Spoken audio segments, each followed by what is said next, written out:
Halo, perkenalkan nama saya Bartolomeus Wisnu. Saya dari mahasiswa Untak MPI 1462000.6. Saya perkenalkan, kali ini saya akan mendemokan atau presentasikan terkait dengan UTS, pengembangan aplikasi bergerak. Di sini, seperti pada layar, saya ditugaskan untuk membuat aplikasi dengan layout kurang lebih seperti ini ya. Jadi nanti ada foto di atasnya ini, kemudian field-field seperti nota, nama pembeli, jenis, dan lain-lain itu ada di bawah. Nah, kemudian di dalam form ini nanti ada sebuah rules. Nah, rulesnya itu ada yang kalau pelanggan biasa tuh diskon berapa, kalau pelanggan istimewa tuh diskon berapa. Nanti ada semua ya di sini ya untuk rulesnya. Nah, kemudian di bawah sendiri itu ada dua button ya. Yang pertama ada button proses yang berfungsi untuk mengambil semua inputan nilai dan nanti akan di-trigger dan menghasilkan sebuah outputnya. Nah, nanti outputnya itu akan tampil sebuah dialog bahwa perhitungan tersebut itu telah berhasil dan nanti akan menghasilkan output nilai di dalam field uang kembali. Dengan seperti itu. Kemudian di sampingnya itu ada button reset yang berfungsi untuk mengosongkan semua field yang telah diisi oleh user. Jadi ketika sudah isi semua, kemudian user melakukan proses. Nah, nanti kan untuk field ini kan ada nilainya masing-masing ya kan. Nah, nanti itu akan di reset melalui button reset. Dia akan kembali kosong untuk field. Dan selanjutnya, ini kurang lebih programnya bentuknya seperti ini.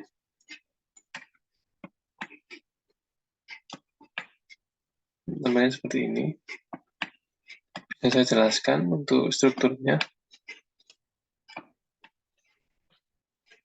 Untuk strukturnya yang antar sendiri itu merupakan EPAR ya. Jadi saya menambahkan EPAR untuk labeling aja, berarti untuk menandai bahwa tugas ini merupakan tugas ITS dan profil saya sebagai mahasiswa berupa nomor NPI. Dan kemudian di bawah KPP bar ini, yang biru ini, saya yang namanya body ya. Nah, body ini terdiri dari yang pertama itu yang ada sendiri itu ada gambar. Jadi di dalam folder rootnya Flutter ini itu saya tambahkan sebuah folder yang bernama folder asset ya. Kemudian di dalam folder asset tersebut itu saya tambahkan gambar saya ini ya. Dan nanti akan dipanggil melalui fungsi image asset. Dan kemudian di bawahnya ini ada text field. Text field kemudian dikasih placeholder untuk menandai bahwa field ini itu harus dimasukkan nomornya, nomor notanya. Begitu juga dengan field pembeli, kemudian field jumlah itu sama ya, kurang lebih. Jadi ada tambahan placeholder dan text labelnya untuk menandai ini field apa itu dengan text label dan text placeholder. Kemudian ini ada select. Di select itu tipenya itu user nggak bisa input secara bebas ya, secara bebas, secara custom itu nggak bisa. Jadi ada sudah disediain 3 pilihan nilai, ada biasa, pelanggan, sama pelanggan istimewa. Dan di bawahnya itu ada tanggal. Untuk tanggal sendiri ini, saya strukturnya itu memakai text field. Kemudian ini saya custom dengan library date picker agar tampilannya lebih bagus. Ketika ini diklik, ketika field tanggalnya diklik, dan nanti akan muncul seperti ini, seperti model kalender. Si user bisa memilih tanggalnya secara dinamis. Jika sudah, tinggal masukkan, tinggal klik OK.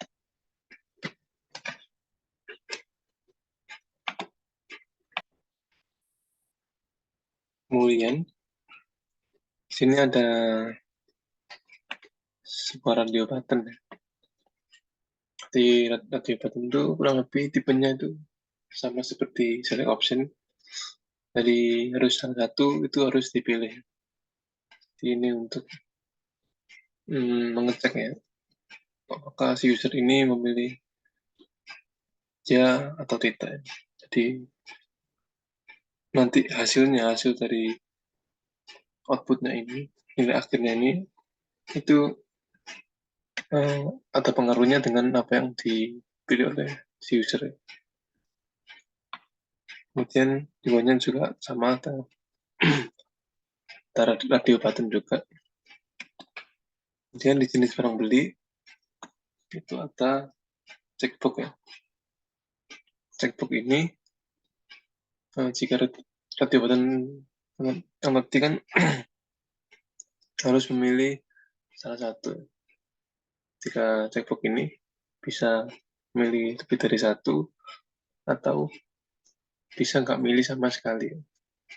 Jadi itu tipenya centang, jadi dia bisa milih lebih dari satu.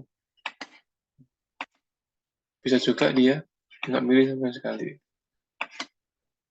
Jika radio button, dia harus milih salah satu.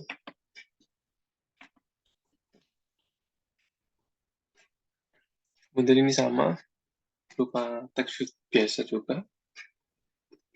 Kemudian ada dua button.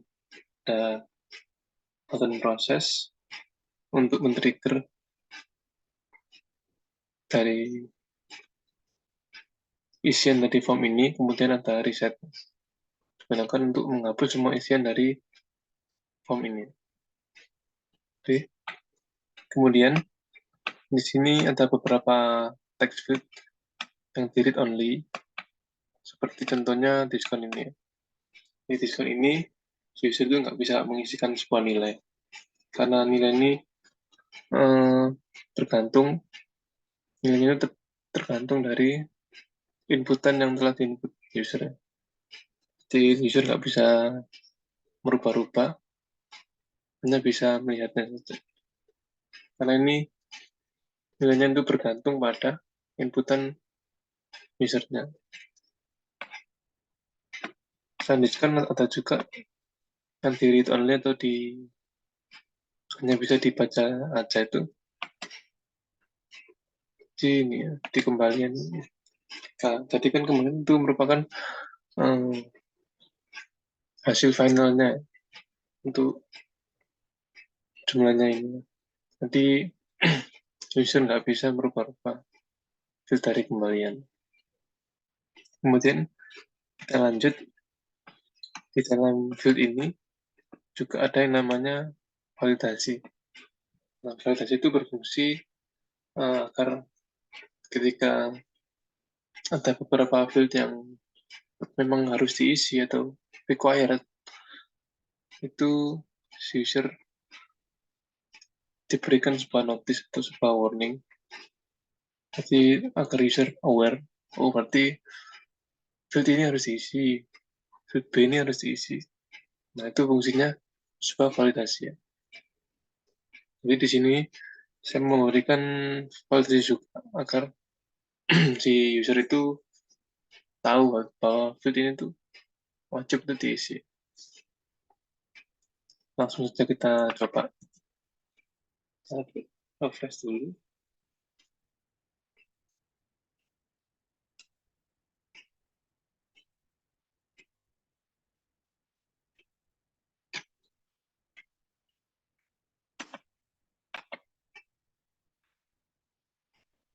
Ini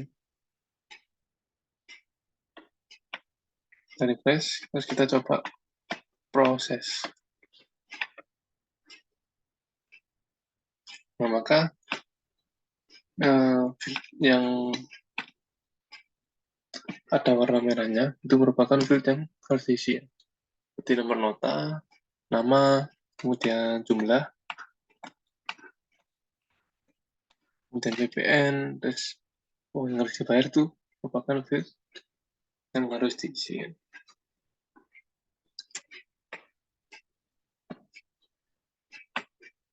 Dan kita coba input ya. Kita coba input nomor notanya, kita coba isi. Dan nama pembelinya. Kemudian jenis pelanggannya. Tanggal belinya. Ini diisi misalkan 10.000. Kemudian diskon. Ini auto. Di skip saja. Kemudian misalnya libur ini dibeli ya. Kemudian saudara dibeli ya. Terus jenis barang belinya. Duit ABC. PP-nya coba diisi 10% aja. Bayarnya 10.000. Kemudian diproses. Jika field yang wajib diisi itu telah diisi oleh user, maka form ini akan melanjutkan ke proses selanjutnya. Jadi nanti akan diproses, akan dihitung sesuai apa yang di-input user, dan untuk outputnya ini seperti ini. Jadi ini menandakan bahwa form itu telah berhasil dilakukan untuk proses penghitungan. Di sini saya memilih untuk memunculkan hal dialog bahwa form tersebut itu berhasil untuk melakukan pemrosesan. Kemudian kita hanya klik ke ini. Nah, ini sudah tampil. Jadi yang tadi ya, ada beberapa field yang read only atau hanya bisa dibaca aja. Nah, ini. Jadi dia mengambil nilainya dari inputan user ya. Sesuai dari kondisi inputan user. Diskon sama dengan kembalian tadi. Jumlah kembalian. Nah, ini. Jika dia akan tampil. Selanjutnya, kita akan coba untuk button reset. Kita coba. Nah, ketika kita mengklik button reset, maka semua nilai yang telah diminta tadi itu akan hilang. Jadi user itu nggak perlu susah-susah untuk melakukan refresh.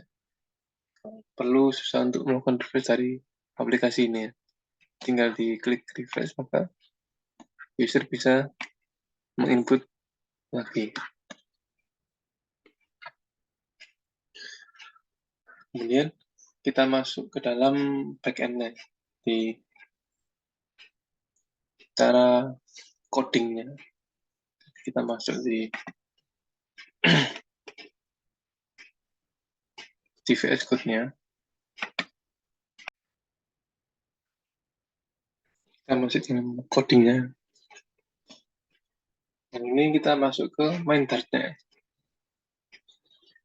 Dan di atas ini itu merupakan package-package yang dibutuhkan oleh si Flutter-nya, oleh si aplikasi ini. Ini merupakan package-package-nya. Yang pertama itu merupakan package yang paling wajib ya, paling basic, agar si Flutter ini itu bisa memanggil sebuah fungsi-fungsi dari material ini. Nanti kita harus melakukan import package-nya terlebih dahulu.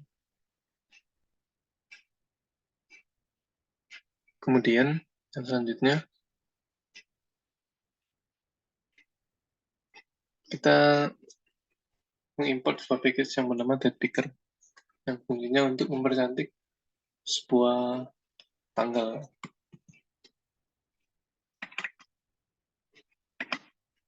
Ini fungsinya itu package itu bernama getPicker untuk menampilkan tanggal ini. Kemudian lanjut ada NTL ini biasanya itu berfungsi untuk mengkustomisasi sebuah output nilai tanggal atau output nilai sebuah bilangan lah pokoknya. Kalau di sini tuh lebih ke arah fungsi untuk memformat sebuah tanggal agar gampang untuk dibaca oleh si user. Kemudian yang terakhir ini merupakan package untuk merubah atau menambahkan sebuah font. Di defaultnya ini, Flutter ini mempunyai jenis font default ya. Tapi itu menurut saya itu terlalu basic ya, terlalu flat. Makanya itu saya menambahkan sebuah package Google Font agar teksnya itu lebih menarik. Sebelum masuk ke fungsi-fungsi mainnya itu, kita masuk ke dalam aspek AML. Nah, di sini itu berfungsi untuk mengatur library-library yang kita install ya. Jadi harusnya itu sebelum melakukan import package, kita itu harus menuliskan dulu ya untuk nama-nama package-nya di prospek titik ya AML ini ya, agar nanti bisa terbaca di dalam mainter untuk proses pengimportan. Jadi ini untuk package dari TypePicker-nya. Kemudian yang bawahnya itu untuk font ya, font. Dan kemudian yang alert ini untuk model ya, tapi untuk saat ini saya nggak pakai ya. Saya pakai yang biasa aja. Jadi ini untuk alert dialog, yang alert ini. Kemudian kita masuk ke dalam fungsi mainnya. Dan di sini ada void main. Void main ini artinya itu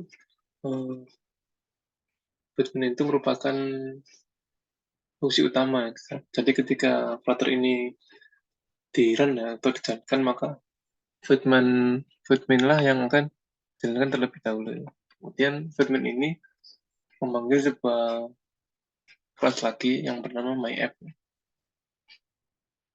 Run app maksudnya adalah jalankan aplikasi run app ini yang kelasnya bernama myApp. Dia akan dijalankan. Nah, kelas myApp. Nah, sekarang kita masuk ke dalam kelas myApp. Kelas myApp ini terdiri dari material app tentunya, merupakan fondasi utama dari Flutter ini, material app. Kemudian ada title. Title itu berfungsi untuk sebagai label aja ya, label dari aplikasinya. Kemudian ada debug show checked multiple false, yang artinya jika tidak menuliskan false di sini, maka nanti akan tampil seperti tanda bahwa aplikasi ini hanya aplikasi masih berjenis debug ya, masih berjenis beta gitu lah istilahnya, belum full. Makanya saya menambahkan ini agar tidak ada seperti watermark-nya waktu menjalankan aplikasinya. Kemudian ada tim ini merupakan tema dari aplikasinya. Jadi saya memilih untuk temanya itu untuk berwarna biru. Kemudian home ini merupakan seperti dashboard utama ya, ketika aplikasi dijalankan maka dia akan memanggil widget home ini.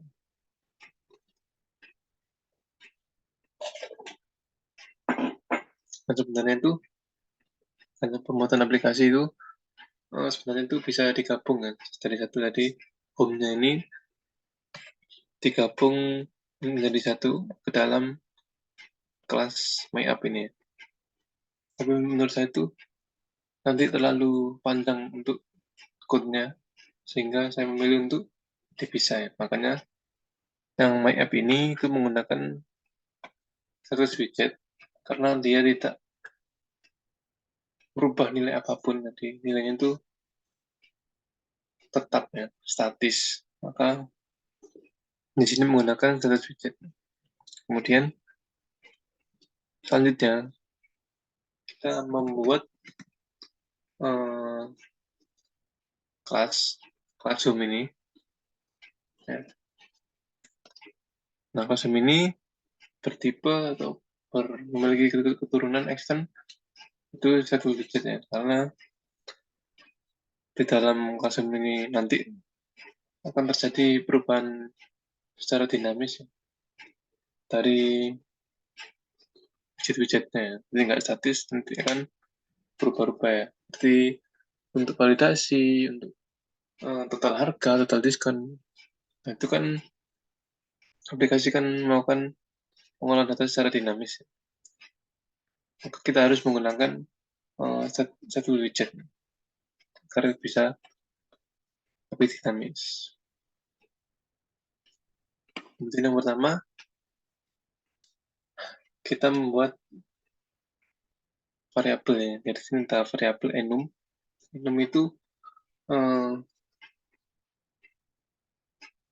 merupakan variabel yang isinya itu statis ya, seperti select option. Jadi di enum itu hanya terdapat nilai yang sesuai dari nilai yang telah diatur ya. Di sini ada variabel enum, ya tidak.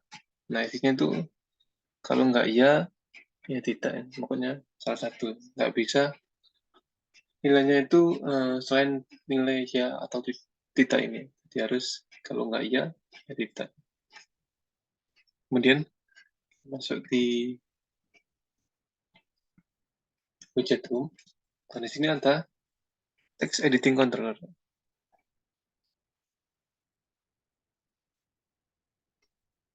Text editing controller ini berfungsi untuk menampung sebuah nilai terhadap text field. Jadi di sini tuh kan ada text field ya. Ada text field nama, terus pelanggan, kemudian jumlah. Nah, dari text field tersebut itu kita tampung ya ke dalam sebuah controller untuk ke dalam sebuah controller agar nanti dapat dihandle atau diteruskan ke dalam sebuah fungsi ya. Ya intinya controller itu berfungsi untuk mengambil nilai lah, mengambil nilai dari sebuah text field ya, dan nanti akan dilempar ke dalam sebuah fungsi. Kemudian di sini ada variabel namanya bool. Jadi bool itu merupakan variabel yang memiliki dua nilai ya. Dan biasanya bool itu digunakan untuk sebuah pengecekan ya. 1 atau 0, atau kemudian true atau false. Nah, itu kegunaan dari variabel bool ya. Dan di sini saya gunakan untuk mengecek sebuah checkbox ya. Di dalam aplikasi ini kan ada checkbox kan ya. Ini ya, ada jenis barang beli.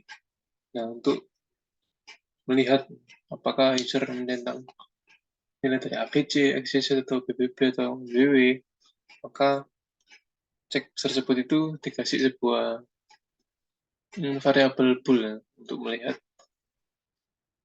kondisional dari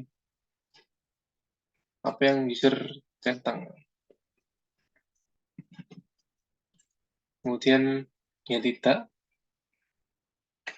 ini berfungsi untuk variabel yang fungsi untuk mengecek, hampir mirip sih seperti bool ini ya, tapi dia hanya mengecek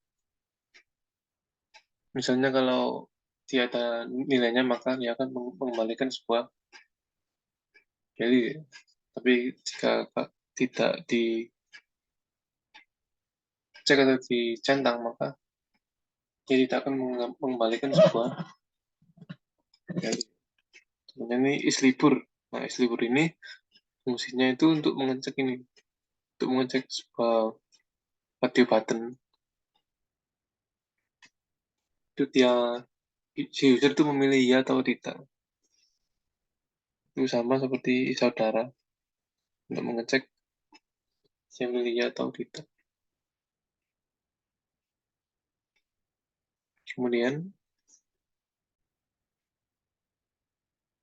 ada string total, terus string jenis value, terus string nilai diskon. Ini untuk menginisialisasi bahwa variabel total, variabel jenis value, variabel jenis diskon itu memiliki nilai 0. Karena di versi pattern yang ini tuh ada yang namanya null safety ya. Maka variabel string ini ada tanda-tandanya. Question mark-nya yang berfungsi untuk null safety. Jadi variabel tersebut itu nggak bernilai ya. Harus minimal bernilai 0 lah. Makanya di sini di set bahwa variabel tersebut itu secara default, secara dasar itu memiliki nilai 0. Makanya ini ditulis contohnya seperti total sama dengan 0, jenis value sama dengan 0. Makanya ditulis seperti itu. Kemudian di sini ada variabel list ya. List ini itu sama seperti array ya. Jadi di dalam list itu bisa berisi lebih dari satu sebuah nilai. Contohnya seperti ini, dalam list jenis pembeli terdapat sebuah widget drop-down menu item yang berisi childnya itu biasa, ada yang pelanggan, ada yang pelanggan istimewa. Nah, kemudian di dalam satu drop-down menu item itu terdapat sebuah objek ya. Objek itu bernama value ini ya. Jadi untuk membedakan bahwa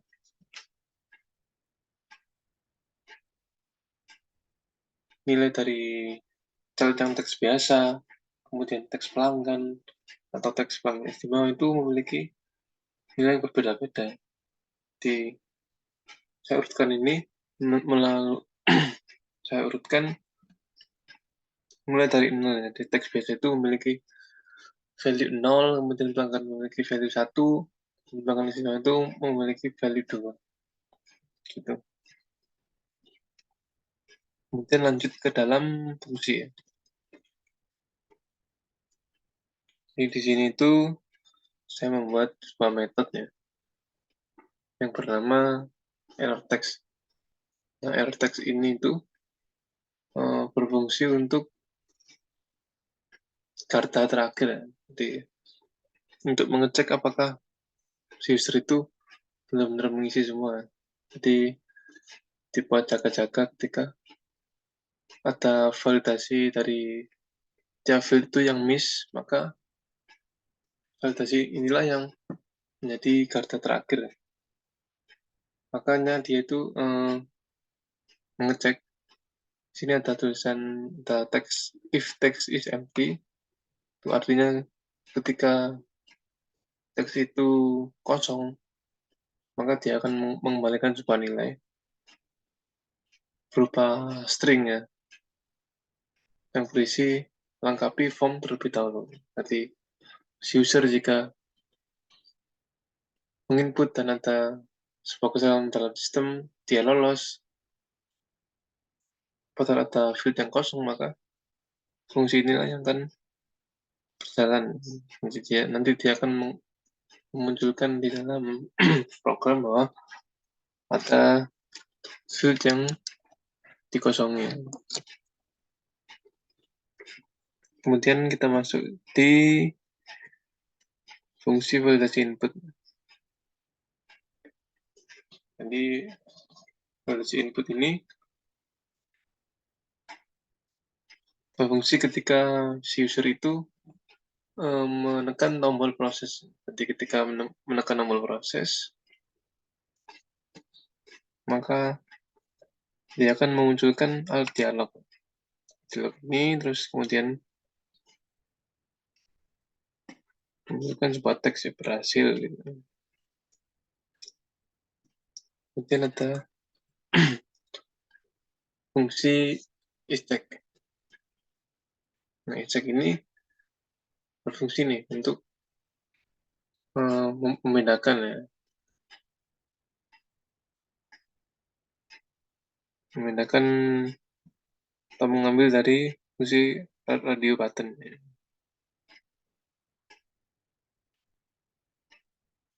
Kemudian ada jenis customer.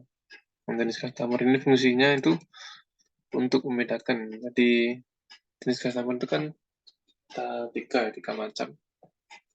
Nah, dari tiga jenis ini tuh saya kasih nilai. Jadi yang atas ini nilainya 0, yang ulangan nilainya 1, yang maksimal itu nilainya 2. Jadi saya memakai else if untuk membedakan nilainya itu. Dan di bawah ini ada total. Jadi totalnya nanti itu merupakan hasil dari jumlah pembelian itu dikurangi nilai diskon, kemudian dikonvert ke dalam bentuk string. Oke, terus di bawah ini ada fungsi pajak ya. Jadi ketika user memasukkan nilai pajak, maka dia akan menempel di parameter ini, string pajak ini. Kemudian kita membuat variabel total lagi. Ini total ini akan dikalikan dengan parameternya ini. Misalnya user minimum 10, maka akan dikalikan 10 per 100. Kemudian hasilnya itu nanti akan di-convert ke dalam bentuk string. Makanya di sini ada tulisan toString. String. Kemudian di sini ada instead. Instead itu berfungsi untuk men-set ya. Untuk men-set sebuah text field agar bernilai seperti ini. Ini contohnya ini saya menginisialisasi default bahwa tanggal ini mempunyai nilai defaultnya itu tanggal belinya. Seperti ini. Kemudian kita masuk ke dalam bar. Bar itu yang atas ini yang berwarna biru ini. Ini saya membagi dua ya. Membagi dua dengan margin space between. Agar teks ETS dan NP-nya itu mencar kiri kanan. Jadi, makanya saya menambahkan margin space between. Kemudian langsung saja di skip ke dalam ini ya, bodinya. Di bodinya itu saya menambahkan form untuk inisialisasi bahwa ini adalah sebuah form yang memiliki sebuah column. Nah, di di column-nya itu baru saya isikan seperti yang pertama ini ada gambar. Ini ada gambar. Ini ada gambar.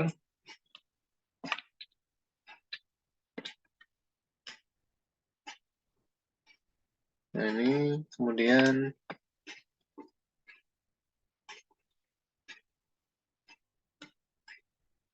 gambar ini memanggil sebuah folder root ya. Dari di dalam folder itu ada folder root yang bernama asset. Dan di dalam folder tersebut itu ada file profil dari JPEG ini memiliki lebar 200. Kemudian textbox ini fungsinya itu berfungsi untuk margin ya. Nah, artinya ada cara alternatif. Kita bisa memakai margin insert only bottom ya. Cuma untuk mempermudah dalam coding, maka saya menggunakan sizebox yang diberi tinggi sebanyak 20. Jadi untuk jarak antara tekstil satu ini dengan tekstil bawahnya sepanjang 20 ini. Kemudian text form field di text form field itu ada sebuah objek ya, style. Ini ada Google Font yang artinya itu bisa memanggil dari package Google Font itu yang bernama text poppins ya. Kemudian diberi warna dengan nilai hex itu seperti ini ya. Kemudian controller ini berfungsi untuk memanggil sebuah text editing controller ya, yang telah dibuat di atas tadi ya. Nah, ini text editing controllernya itu memiliki nama nota.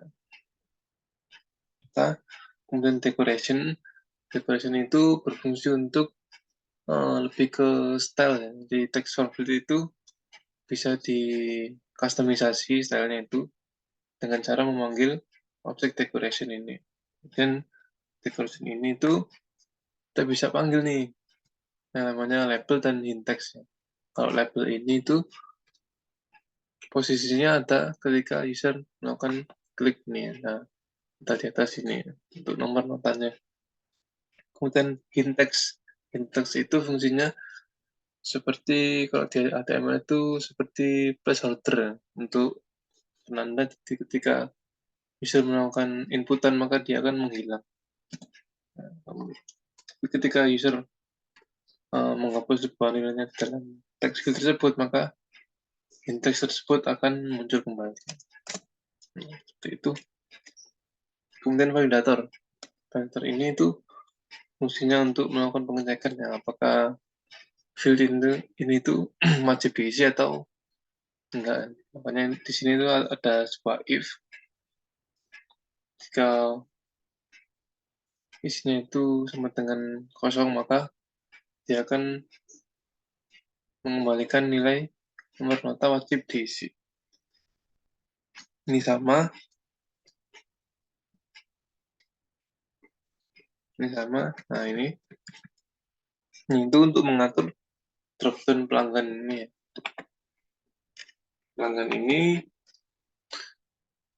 untuk value-nya itu merupakan jenis value. Jenis value itu merupakan list yang sudah kita buat di atas tadi. Seperti array itu isinya. Kemudian kita kasih style di sini ya. Style ini berfungsi untuk merubah dari fontnya ya, dari font labelnya ini di pelanggan ya. Dalam jenis Google Font Poppin. Kemudian tanggal. Nah, tanggal ini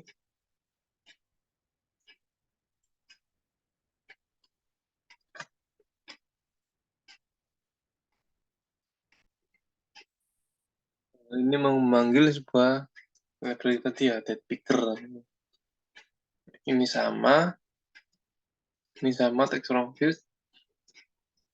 Nah, ini radio button. Jadi kita membahas radio button. Radio button ini yang pertama itu kita buat teksnya dulu, kemudian kita buat freestyle-nya. Ini untuk bulletin-bulletinnya nih ya. Ini yang isinya itu ada content padding itu untuk jarak ya, antara bulatan dengan teksnya ya, teks ya-nya itu. Kemudian kita beri leading. Leadingnya itu untuk mengisikan sebuah variabel yang telah kita buat di atas tadi ya. Kayak ya tidak ya, untuk mengisi sebuah enumnya. Kemudian kita group value. Group value ini untuk gunanya untuk melakukan pengecekan ya. Apakah dia mencentang ya atau dia mencentang tidak. Gitu. Ini sama. Size untuk jarak. Untuk saudara ini sama juga seperti yang libur tadi. Kemudian jenis.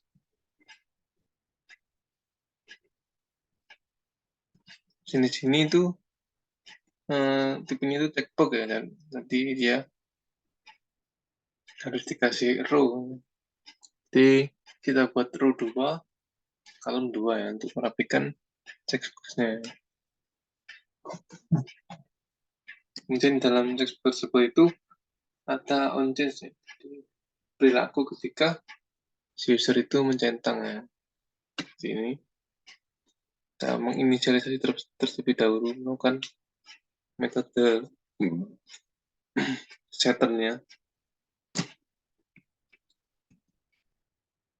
Itu sama. Kemudian size box jarak sama. Terus text from field juga sama. Kemudian yang terakhir ini adalah buttonnya ya, dari button prosesnya itu. Nah, di buttonnya ini on plus itu artinya ketika si user melakukan klik terhadap button tersebut, maka dia akan melakukan perilaku ini, kan memanggil sebuah validasi input. Jadi dia akan melakukan pengecekan ulang apakah ada field yang kosong.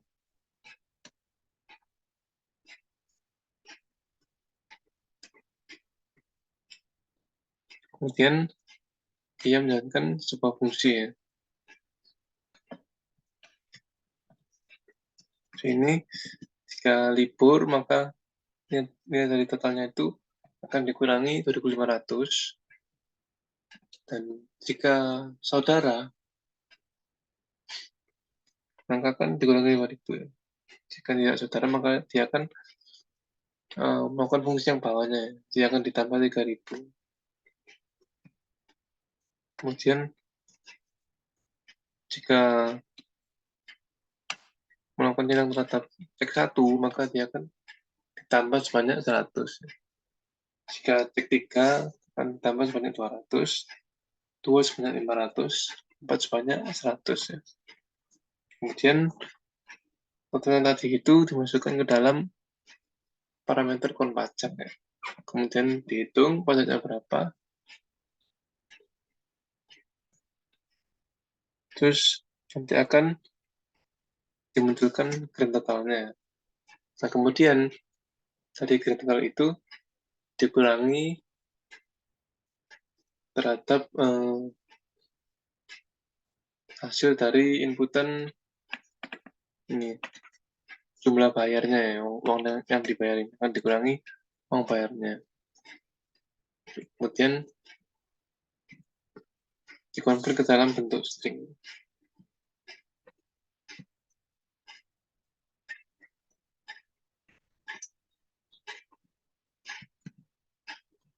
Dan kemudian kata button reset.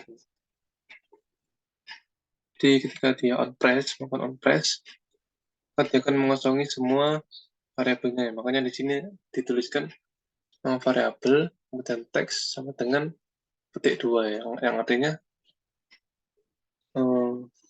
field tersebut itu akan diisi nilai kosong atau nilai blank.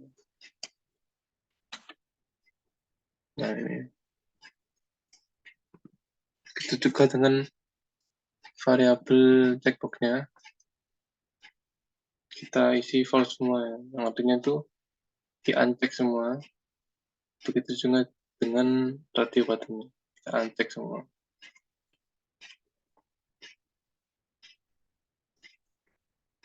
Kemudian di sini ada untuk style dari buttonnya, untuk dari fontnya, dari warnanya, gitu.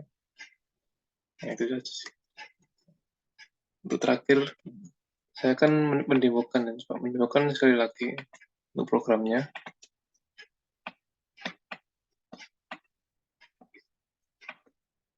Kita ketik nomor tanya, kemudian nama pembelinya, pelanggan, tanggal, terus jumlahnya,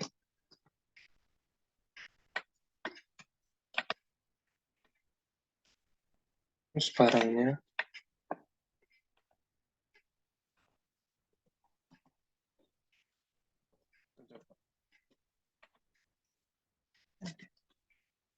hasil.